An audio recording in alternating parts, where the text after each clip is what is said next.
నూతన సంవత్సరంలో మనం దేవుని అధికమైన మేలు కావాలి, మేలు కృప వెంబడి కృప కావాలని, గత సంవత్సరం కంటే అధికమైనటువంటి మేలు కావాలని ప్రార్థించాం కదా. మరి అదే విధంగా మనం కూడా దేవుని దేవుని యొక్క కార్యాలయాల్లో ఇంతకంటే ముఖ్యంగా అధికమైనటువంటి ఆశీర్వాదాలు పొందుకోవాలంటే ఇంకా మనం గత సంవత్సరం ఉన్న దానికంటే అధికంగా దేవునితో సహవాసం కలిగి దేవుని వాక్యం మీద నిల్చుండి వాక్యం చదువుకుంటూ ప్రార్థన చేసుకో అధికంగా ఇంతకు ముందు కంటే కూడా ఇప్పుడు పెంచుకోవాలన్నారు. మనం ప్రతిరోజు దినదినము మనలో దేవునితో యొక్క సహవాసంలో మనం పెరగాలి తప్ప తగ్గిపోకూడదు, అట్లా ఉండకూడదు. కాబట్టి గత సంవత్సరానికి ఈ సంవత్సరానికి మనలో మార్పు రావాలంటే, మన కుటుంబంలో మార్పు రావాలంటే, మన జీవితాల్లో మార్పు రావాలంటే, మనం దేవునిలో ఉన్నటువంటి సహవాసంలో కూడా మార్పు రావాలి. ఎక్కువ సమయం దేవునితో గడపడానికి ప్రయత్నం చేయండి. ఎక్కువగా దేవుని యందు అన్ని విషయాల్లో దేవుని చేత నడిపించబడటానికి ప్రయత్నం చేయండి. అంతేగాని ప్రతి విషయంలో దేవుని దగ్గరికి వచ్చి దేవుని ప్రార్థించి దేవుని అడిగి మనం నడుచుకుంటే అన్నిట్లో సక్సెస్ వస్తుంది. ఫెయిల్యూర్ అనేది చాలా తక్కువ, ఎందుకంటే దేవుడు నమ్మదగిన వాడు. ఈరోజు మనం అంశం కూడా దేవుని వాగ్దానములు అనేటువంటి అంశం ఈరోజు మనం ధ్యానం చేసుకున్నాం. దేవుని వాగ్దానాలు, అసలు దేవుని వాగ్దానం అంటే ఏంటంటే తెలుసుకుందాం. వాగ్దానం అంటే దేవుని దగ్గర నుండి మనకు వచ్చే ప్రతి ఆదరణ, ప్రేమ, దయ, కరుణ వాక్య రూపంలో ఇచ్చినటువంటి వాగ్దానాలు. బైబిల్ తీసి చూస్తే చాలా వాగ్దానాలు ఉంటాయి. ఒకసారి దేవుడి కరుణ చూపిస్తూ, ఒకసారి దయ చూపిస్తూ, ఒకసారి ప్రేమ చూపిస్తూ, ఒకసారి రకరకాలైనటువంటి విషయాలతోటి మనల్ని రక్షించడానికి ఎన్నో వాగ్దానాలు బైబిల్ చాలా ఉన్నాయి. అది వాక్య రూపంలో ఉన్నాయి అన్నమాట ఆ వాగ్దానాలు. ఆ వాగ్దానాలు మనం పూర్తిగా నమ్మాలి. మనకి ఎబ్రిల్ రాసిన పత్రిక 10:22 వచనంలో ఒక మంచి వాక్యం ఉంటుంది. అంటే వాగ్దానం చేసిన వాడు నమ్మదగిన వాడు కనుక మన నిరీక్షణ విషయమై మనం ఒప్పుకునేది నిశ్చలముగా పట్టుకున్నాము. మనం ఏదైతే దేవుని వాగ్దానం కావాలని మీ జీవితాల్లో, మీ కుటుంబ జీవితంలో, మీ బిడ్డల జీవితాల్లో ఇది నెరవేరాలి, నా కుటుంబాన్ని మీరు వాగ్దానాన్ని పట్టుకుని ఉన్నారో అది నెరవేరాలంటే మనం ముందుగా ఆయన్ని నమ్మాలి, ఆ వాగ్దానాన్ని విశ్వసించాలి. మనం కూడా ఖచ్చితంగా జరుగుతుంది అనేటువంటి విశ్వాసంతో మనం వాగ్దానాలను స్వీకరించాలి. అలాగే ఈ హెబ్రీ రాసిన పత్రిక 10:11 ఇంకొక వాక్యం ఉంటుంది ఏంటంటే, విశ్వాసం బట్టి శారాయు వాగ్దానం చేసిన నమ్మదగిన వాడిని ఎంచుకొని గనుక తాను వయసు గతించినదైనను గర్భము ధరించుటకు శక్తి పొంది. మరి శారాయి యొక్క అబ్రాహాముకి సంతానం కలిగినప్పుడు శారాయి వయసు సంతానానికి సరిపడినటువంటి వయసు కాదు. అయినా మరి విశ్వాసం ద్వారా దేవుని వాగ్దానాన్ని ఆమె స్వీకరించింది కాబట్టి ఆమెకి ఆ వయసులో ఆ గర్భం ధరించడానికి కావలసినటువంటి వయసు, శక్తి దేవుడు అనుగ్రహించాడు. అంటే మనం దేవుని యొక్క వాగ్దానాలు కనుక మనం నమ్మి స్వీకరిస్తే అది అసాధ్యమైన సుసాధ్యం చేస్తాడు మన జీవితంలో. అది నీకు కుదరకపోవచ్చు. ఫర్ ఎగ్జాంపుల్ చారాయి అసలు గర్భం ధరించడానికి ఏమాత్రం సరిపడేటువంటి వయసు, కానీ అద్భుతంగా గర్భం ధరించడానికి సరిపడేటువంటి శక్తిని దేవుడు ఆమెకి ఇచ్చాడు. మరి ఈ రోజు నీతో నాతో కూడా దేవుడు మాట్లాడతాడు. నువ్వు అనుకున్నావేమో ఇది నాకు ఏమాత్రం నా జీవితంలో జరగదు, నా కుటుంబంలో జరగదు, నా బిడ్డలలో జరగదు, నాకు ఇంతేనేమో అనుకుంటున్నావేమో. కానీ దేవుడు నీ వాగ్దానాన్ని నువ్వు నమ్మి స్వీకరిస్తే ఖచ్చితంగా జరుగుతుంది. మనం ఎన్నో చూసినప్పుడు మన ప్రతిరోజు మనం ఇప్పుడు మొబైల్లో అందరూ వాగ్దానాలు వాక్యం వాగ్దానాన్ని వాగ్దానాలే. నీకు నీ తోడే భయపడకము, నిబ్బరముగా ఉండము, ఇలాంటివన్నీ కూడా ఎన్నో అంటే వాగ్దానాలే. అసలు బైబిల్ క్యాలెండర్లు అన్ని వాగ్దానాలే పెడతారు, అన్ని వాగ్దానాలు ఉన్నాయి. మనం 91వ కీర్తన చూసుకుంటే అసలు ఆ కీర్తన అంతా కూడా వాగ్దాన కీర్తన. ఏ వాక్యం చూసుకున్నా కానీ 2వ వచనం నుంచి ఆఖరి వచనం వరకు అన్ని వాగ్దానాలే.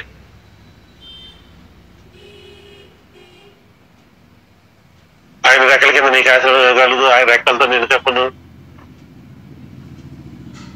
అలాగే ఏ తెగులు నీ గుడారం నీ మార్పులన్నింటిలో ఆయన కాపాడు, తన దోత కాకపోతే నీవు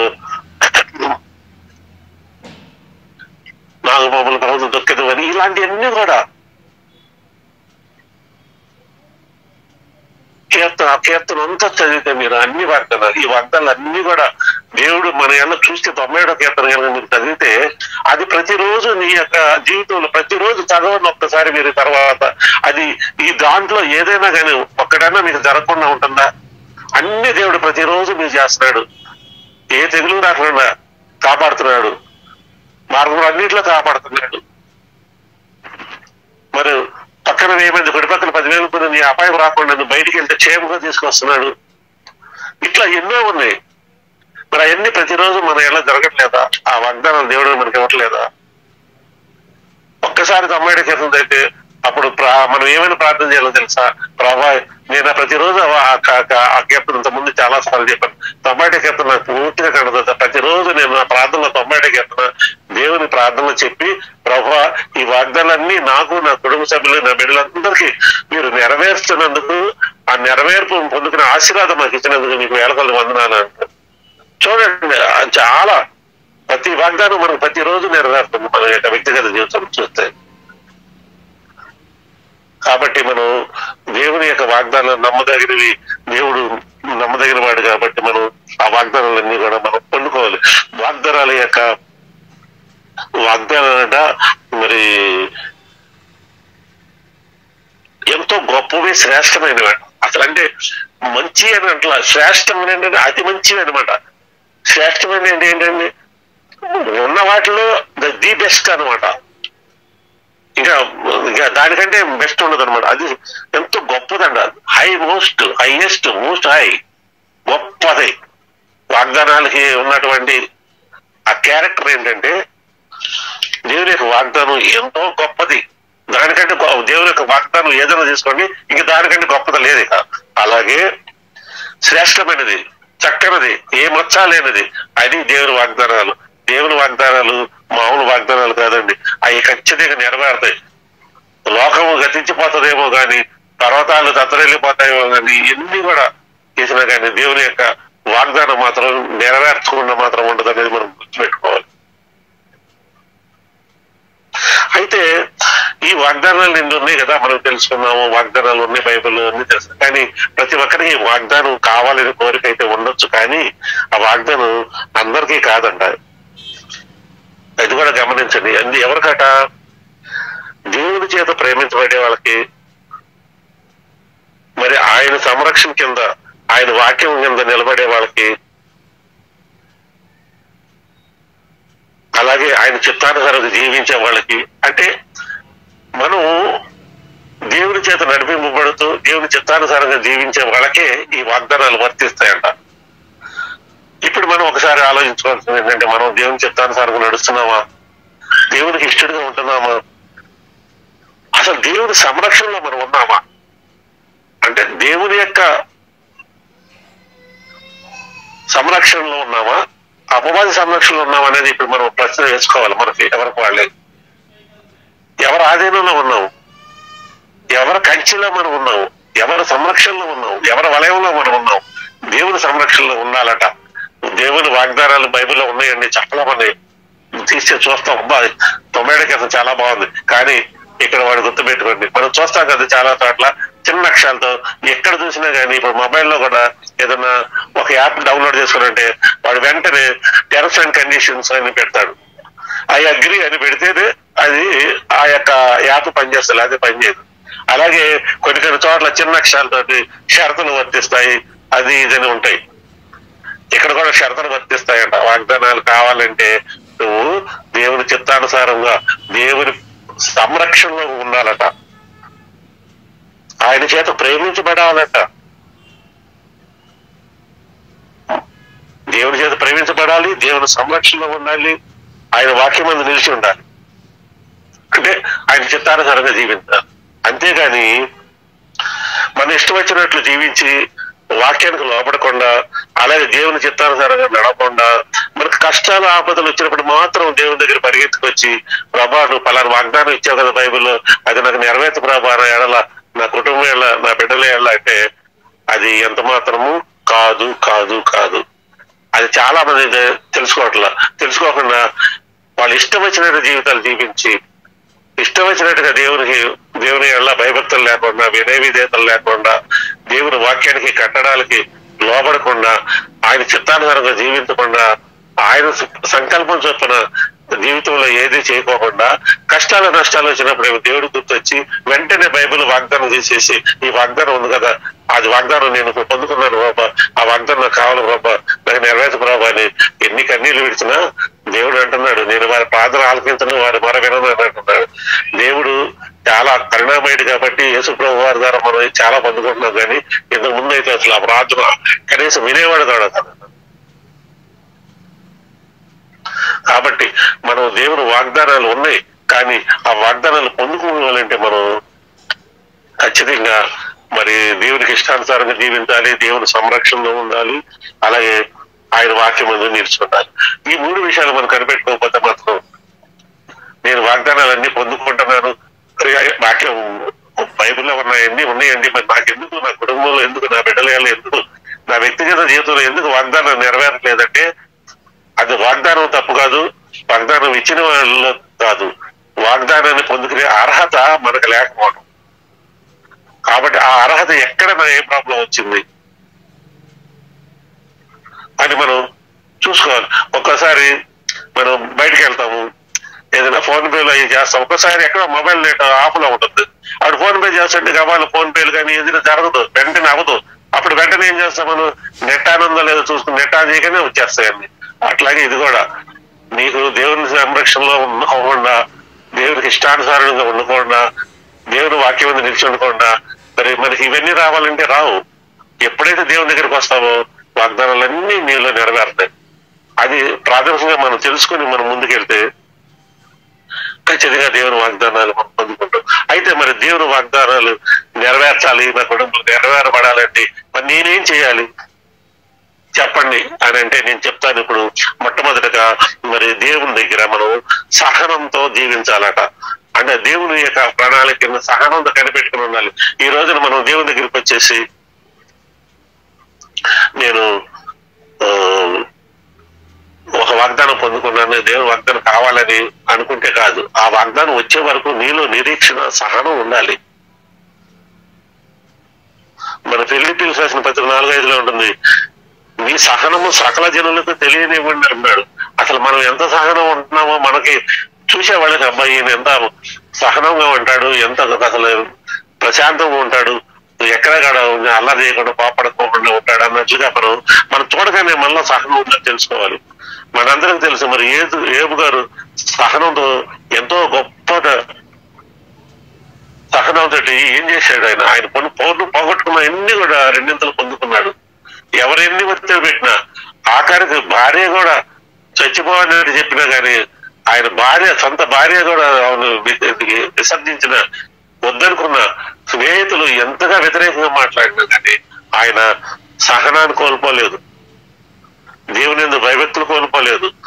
అక్కడ నేను ఎక్కడ తప్పు చేశానో ఆయన ఆలోచించడం మొదలు పెట్టాడే తప్ప ఆయన ఎవరిని నిందించలా. కాబట్టి మనం దేవుని కార్యాలు, దేవుని యొక్క ఆశీర్వాదాలు, దేవుని యొక్క వాగ్దానాలు మన ఎడల మన కుటుంబాలు నెరవేరాలంటే మనం దేవుని విషయంలో సహనం ఉండాలి. వ్యక్తిగతంగా అసలు మన పర్సనాలిటీలో మన పర్సనల్ గా మార్పు ఉండాలి. చిన్న విషయానికి ప్రతి విషయానికి మనం కోపడుకుంటా, చిన్నదానికి కూడా ఒక విధమైనటువంటి ఎక్సైట్ అయిపోయి మనం అలా ఉంటే మరి దేవుని విషయంలో కూడా అలాగే ఉంటాము. ఎప్పుడైతే సహనంతో ఉంటామో దేవుని విషయమే కాదు, బయట విషయం, ఆఫీసులో మంచిగా ఉంటారు, చుట్టుపక్కల వాళ్ళతో మంచిగా ఉంటారు, ఇంట్లో ఫ్యామిలీతో మంచిగా ఉంటావు, అక్కడే మీకు చాలా మార్పు వచ్చేస్తుంది. అదే విషయంలో దేవుని విషయంలో సహనం నేర్చుకున్నామంటే మన వ్యక్తిగత జీవితంలో కూడా ఆటోమేటిక్ గా చాలా పెద్ద మార్పు వస్తుంది. కాబట్టి చాలా సంతోషంగా ఉంటారు. సహనంతో ఉంటే ఖచ్చితంగా వాళ్ళ కుటుంబాలకు వాగ్దానాలు నెరవేరుతాయి. రెండోదిగా చూస్తే దేవుని ఆజ్ఞలు అనుసరించాలంట, దేవుని ఆజ్ఞలు పాటించాలంట. దేవుని ఆజ్ఞలు అంటే మరి ఖచ్చితంగా మనం ఆజ్ఞలన్నీ చదువుకోవడానికే కానీ మనం పాటించలేమండి అని అనుకోకూడదు. దేవుడు ఏం చెప్పాడు, ఏం చేయకూడదు అన్నాడు, ఏం చేయమన్నాడు, అది మనం తెలుసుకోవాలి.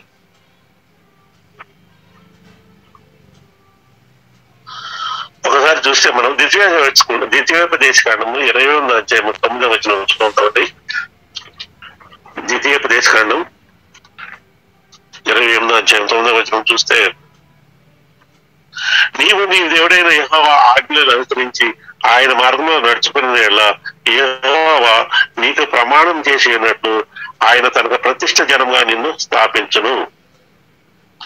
అంటే ఇక్కడ ఏం చెప్పన్నాడు? నీ దేవుడైన యెహోవా నీకు ఇచ్చుతున్న దేశంలో నీవు నీ దేవుడైన యెహోవా ఆజ్ఞలను అనుసరించి ఆయన మార్గంలో నడుచుకుని ఏడల్లా, అది ఆయన ఆజ్ఞలను అనుసరించాలి. ఆయన ఆజ్ఞలను అనుసరించాలి. ఆయన మార్గంలో నడుచుకుంటే ఆయన నీకు ప్రమాణం చేసిన, ఆయన నీకు వాగ్దానం చేసిన అన్ని కూడా నీలో నెరవేరుస్తానని. ఈ రోజున మరి మనకు వాగ్దానాలు నెరవేరాలంటే మనం ఏం చేయాలని అన్నారు? ఆయన యొక్క ఆజ్ఞలు కంపల్సరిగా మనం పాటించాలి. మనకు దావీదు తెలుసు, 176 వచనాలు ఉంటాయి. ఆఖరిలో ఒక మాట అంటాడు, నేను త్రోవ విడిచి తిరిగాను తప్ప నీ సేవకుని వెతికి పట్టుకును అని లాస్ట్ లో అడుగుతాడు. తప్పిపోయిన గొర్రెలు నేను త్రోవ విడిచి తిరిగాను, ఈ సేవకుని వెతికి పట్టుకుని అంటాడు. అంటే ఎప్పుడు నీ ఆజ్ఞ అనుసరించినట్టుగా నాకు వరం ఇమ్ము అని అడుగుతున్నాడు దేవుణ్ణి. 176వ వచనం 119వ కీర్తనలో.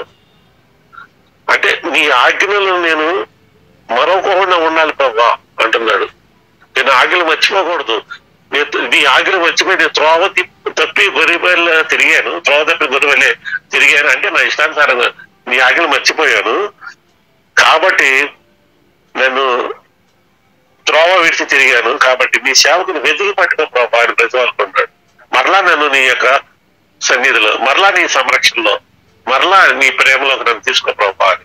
ఎందుకంటే ఇక్కడ వాక్యం ఏం చెప్తుందంటే దేవుని యొక్క ఆజ్ఞలను తప్ప, లేకపోతే దేవుని ఆజ్ఞలు మరిచి కనుక మనం వేరుగా జీవిస్తే, దేవుని ఆజ్ఞలు లెక్క చేయకపోతే మనకి మరి వాగ్దానాలు రావు, ఆయన ఆశీర్వాదాలు రావు అనేది ఇక్కడ చెప్తున్నాడు. అందుకే మరలా తిరిగి నీ యొక్క నీ సంరక్షణలో నన్ను తీసుకోనంటున్నాడు. అలాగే మనకు తెలిసింది మరి సౌలు దేవుని ఆజ్ఞలు లోపడకుండా చేసిన పనులకి సౌలు ఎంత అశాంతి పొందుకున్నాడు. మొట్టమొదటి రాజుగా మరి ఆయన వచ్చి కూడా ఆయన వెంటనే దేవునికి వ్యతిరేకుడు అయిపోయాడు. ఫలితంగా మరి వెంటనే ఆయన యొక్క రాజ్యాన్ని పోగొట్టుకున్నాడు. ఇలా చూసి చాలా ఉంటాయి మనకి.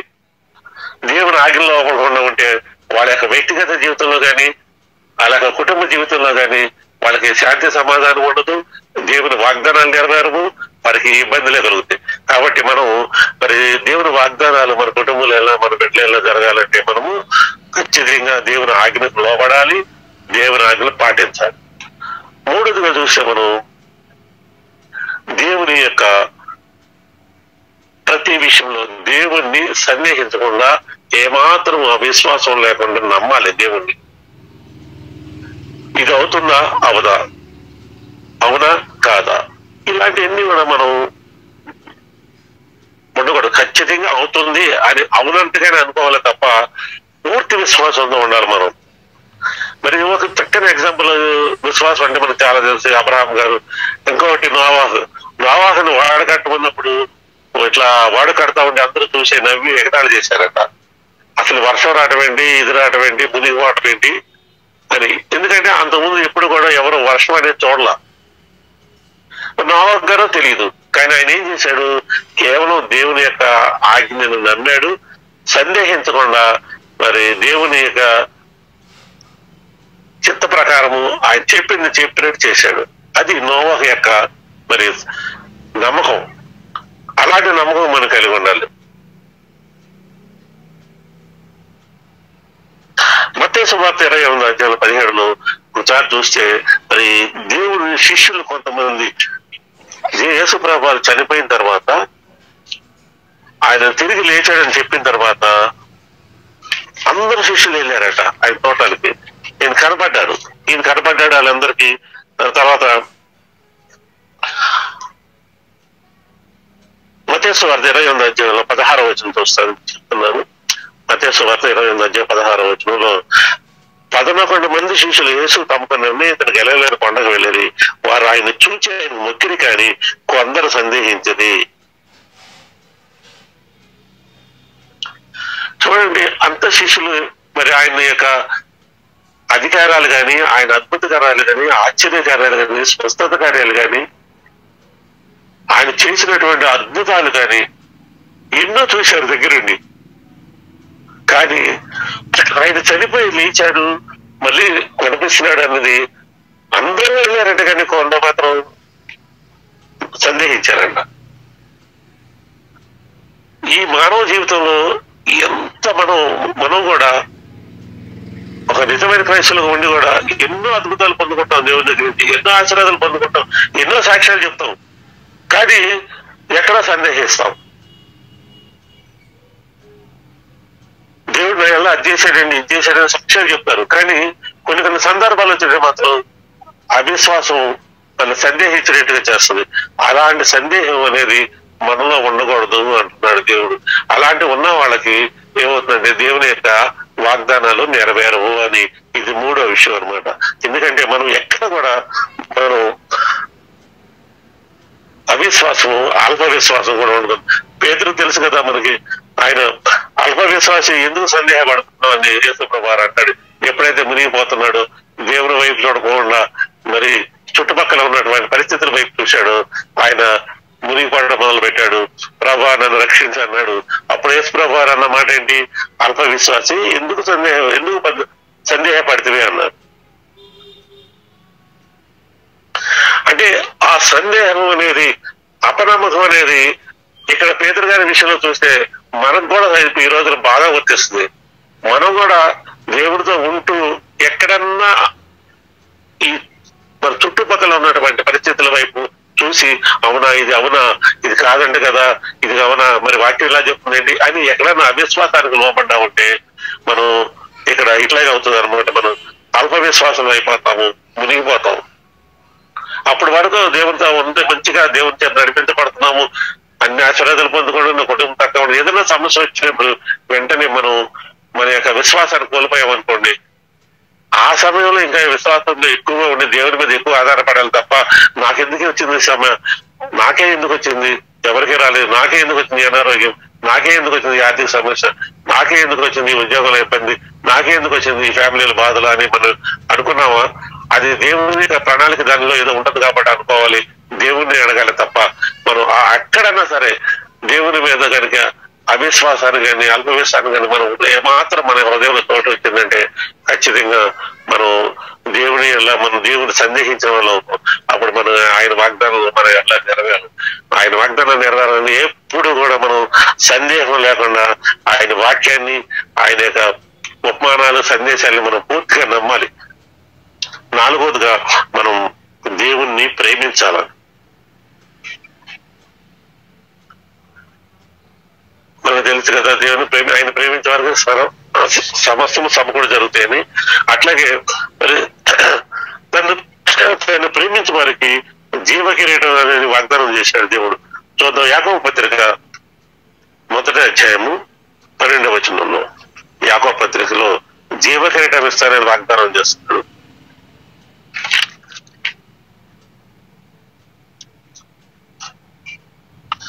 యాకోబు పత్రిక 1వ అధ్యాయం 12వ వచనంలో చూస్తే, శోధన సహించేవాడు ధన్యుడు, అతడు శోధనకు నిలిచిన వాడే, ప్రభు తను ప్రేమించే వారికి వాగ్దానం చేసిన జీవ కిరీటం. ఇక్కడ దేవుడు ఏం చేశాడు? ఏ వాగ్దానం చేశాడంటే జీవ కిరీటం వాగ్దానం చేశాడు. దేని చేశాడు? శోధన సహిస్తే. అది మరి శోధన సహించే వాడు ధన్యుడట. మరి శోధన వచ్చినప్పుడు భయపడకుండా, శోధన వచ్చినప్పుడు అవిశ్వాసం రాకుండా, శోధన వచ్చినప్పుడు కురిగిపోకుండా నిలబడితే, సహిస్తే ధన్యుడి పడ్డ. ఎందుకు? జీవ కిరీటం వస్తుంది. అది వాగ్దానం చేశాడు దేవుడు. కాబట్టి మనం ఏమన్నాడు? శోధన సహించేవాడు ధన్యుడు, అతను శోధన నిలిచిన వాడే, ప్రభువు తను ప్రేమించే వారికి వాగ్దానం చేశాడు. ఇక్కడ ఏంటండి? ఎవరైతే ఆయన ప్రేమిస్తున్నారో, ఎవరైతే ఆయన ప్రేమిస్తున్నాడో వారికి వాగ్దానం చేశాడు ఏంటి? నీకు జీవ కిరీటం ఇస్తాను, సమస్యల నుంచి సహించుకో, బాధపడద్దు, నిలబడు, విశ్వాసంతో ఉన్నాడు. అది ఆయన ప్రేమించే వారికి. మనం దేవుని ప్రేమించిన దేవుని ప్రేమించే వారికి జీవకిరీటం ఇస్తానంటున్నాడు. అలాగే మరి యాకోబు పత్రిక 2:5 చూడండి, 2:5 చూస్తే,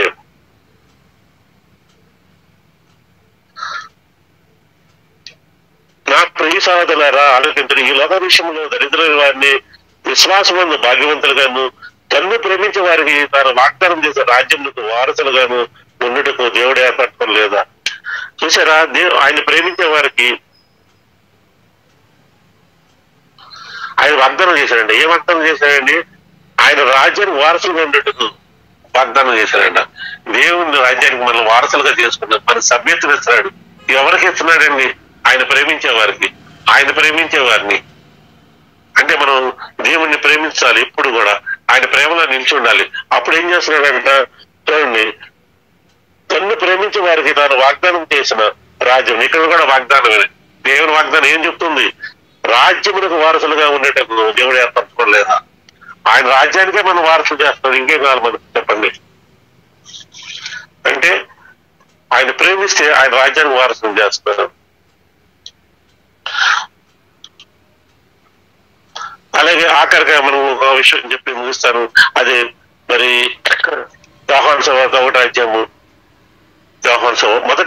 మొదటి యోహాను పత్రిక 4వ అధ్యాయం 7వ వచనం చూస్తే,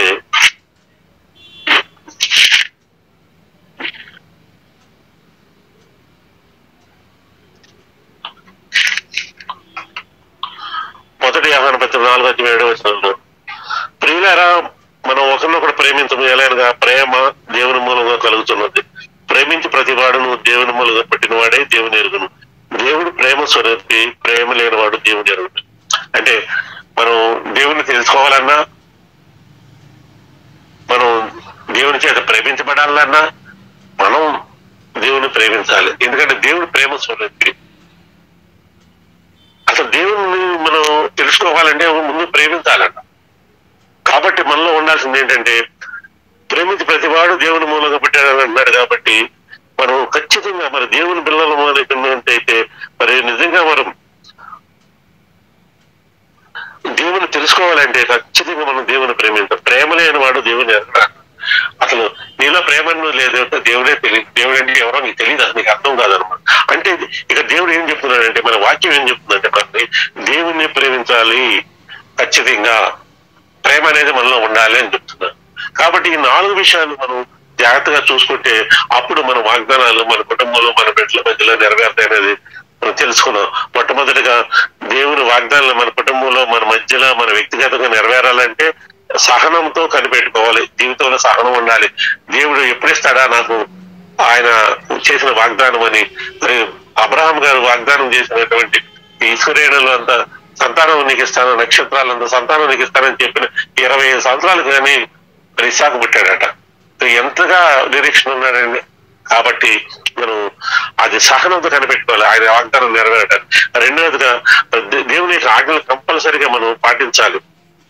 ఆజ్ఞలు పాటించుకోకుండా దేవుని కట్టడలకు లోపడకుండా ఇష్టానుసారంగా దీవించి నాకు దేవుని వాగ్దానం నెరవేరాలంటే కుదరదు.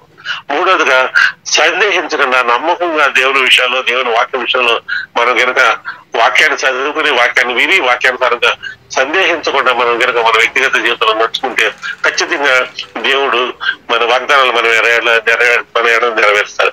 నాలుగోదిగా మనం దేవుని ప్రేమించాలి.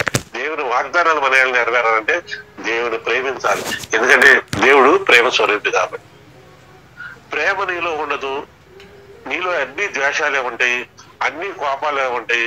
ఎదురు వ్యక్తిని ప్రేమించవు, ఎదురు వ్యక్తిని క్షమించవు. ఎదురు వ్యక్తి కంటే నీకు లెక్క ఉన్నప్పుడు నీ సహోదరుని ప్రేమించమని అంటే ఆజ్ఞను పాటించినప్పుడు మరి దేవుడు తన వాగ్దానాన్ని నీ ఎలా నెరవేరుస్తాడు? దేవుడు అంటాడు కదా, దేవుడే ప్రేమ స్వరూపి. అసలు దేవుని తెలుసుకుంటే ప్రేమ అంటే నీకు దేవుని తెలుసుకున్నట్లే. ప్రేమించిన ప్రతి వాడు దేవుని మూలంగా పుట్టినాడు అంటాడు. అది నీలో ప్రేమ లేకపోతే అసలు దేవుని మూలంగా పుట్టినవాడు కాదు నువ్వు. అసలు దేవుడు అంటే నీకు అర్థమే తెలియదు, నీకు డెఫినేషనే తెలియదు. దేవుని యొక్క దేవుడు నీకు అసలు తెలియదు.